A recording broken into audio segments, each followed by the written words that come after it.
Hello guys, ये class 10 का chemistry chapter 1 है, केमिकल रिएक्शन। राइट। तो हम टॉपिक पढ़ेंगे आज रासायनिक समीकरण यानी केमिकल इक्वेशन क्या है। वह समीकरण जो अभिकारक तथा उत्पादक के सूत्र को प्रदर्शित करता है उसे रासायनिक समीकरण कहते हैं।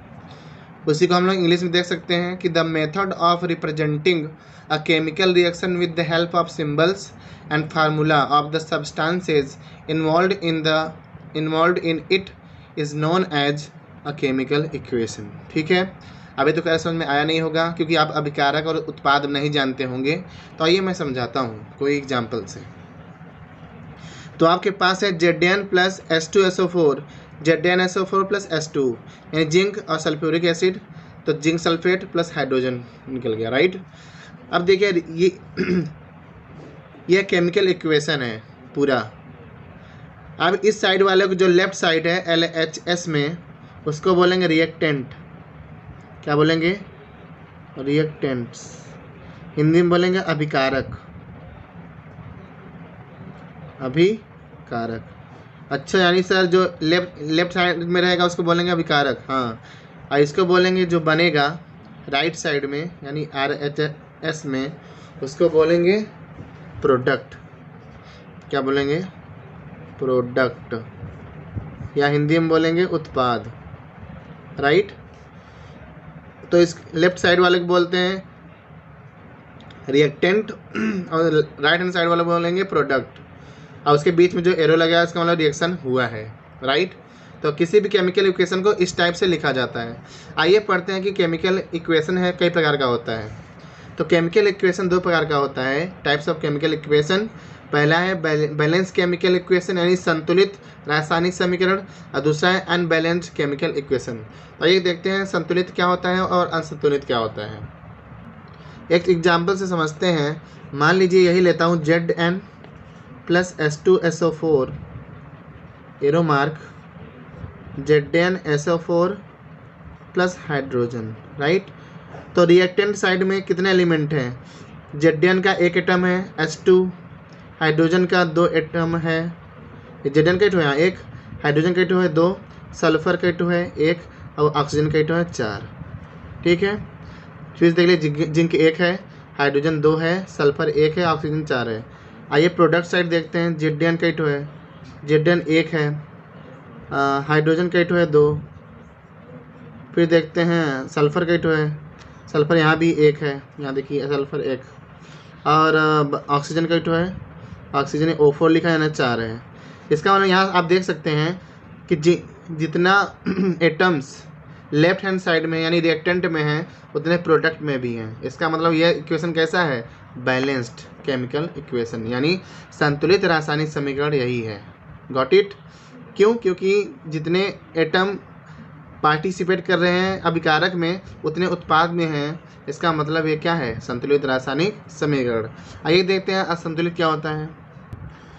जैसे मान लीजिए H2 plus O2 arrow mark H2O। Right. Hydrogen oxygen मिलकर वाटर बना।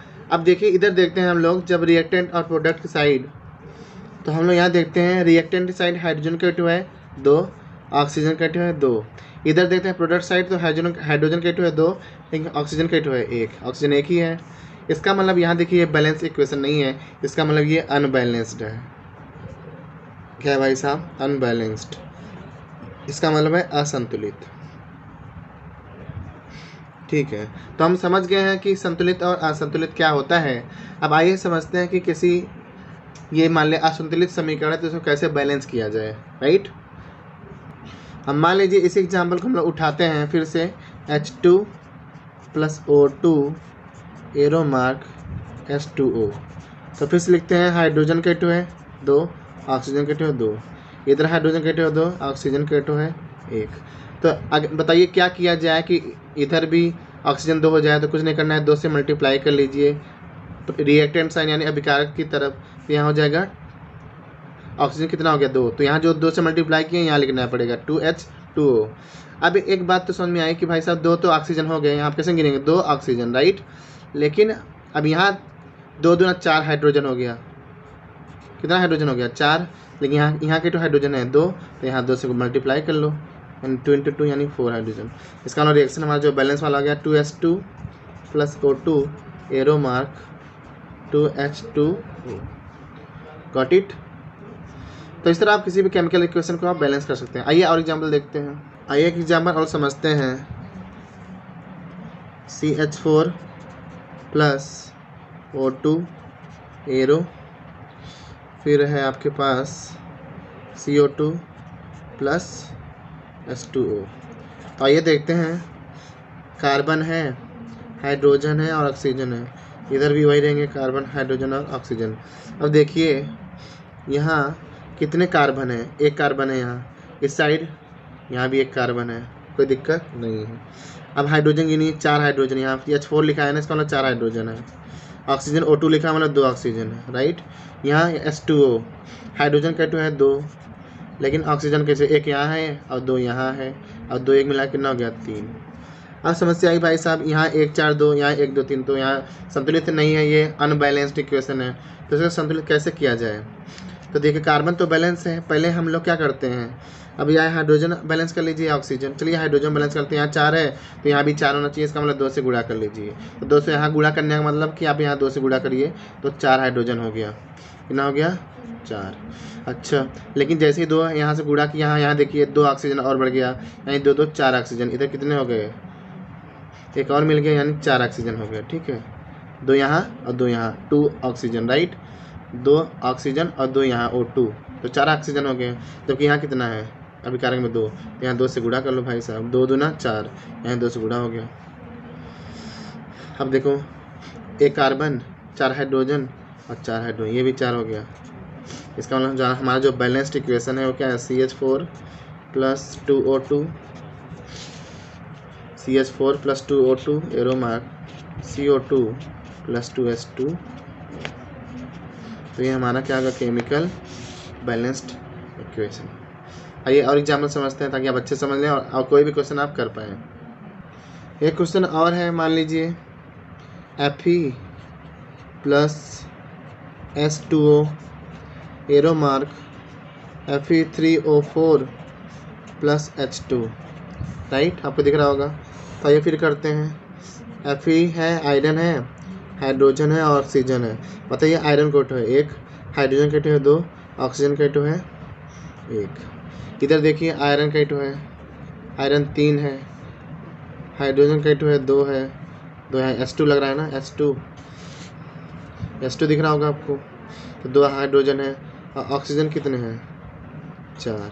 देखिए बहुत ही अंतर है इन दोनों में, ये असंतुलित समीकरण है। तो क्या करते हैं, पहले हम लोग, ठीक है, इसमें आयरन बैलेंस कर लेते हैं, 3 से गुणा कर लेते हैं, तो 3 Fe हो गया, यहाँ 3 लगा देते हैं, 3 Fe, राइट। अब ये आयरन तो बराबर हो गया, अब यहाँ हाइड्रोजन भी बराबर है, बचा क्या, ऑक्सीजन। चलिए यहाँ 4 से अगर मान लीजिए गुणा कर लीजिए, तो इधर हो जाएगा 4 ऑक्सीजन हो गया, यहाँ पे 4 ऑक्सीजन, लेकिन 4 दूना 8 हाइड्रोजन हो गया अब, क्योंकि 4 लगाने से यहाँ 4 दूना 8, यानी 8 हाइड्रोजन हो गया।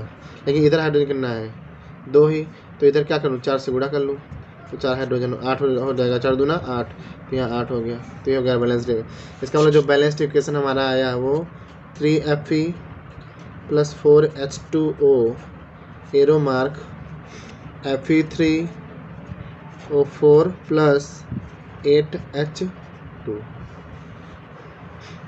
सॉरी 8 नहीं, यहाँ पे 4H2 होगा, क्योंकि 4 दूना 4 से गुणा किए थे ना, यहाँ 4H2। तो ये हो गया हमारा संतुलित समीकरण। आइए और एग्जांपल देखते हैं।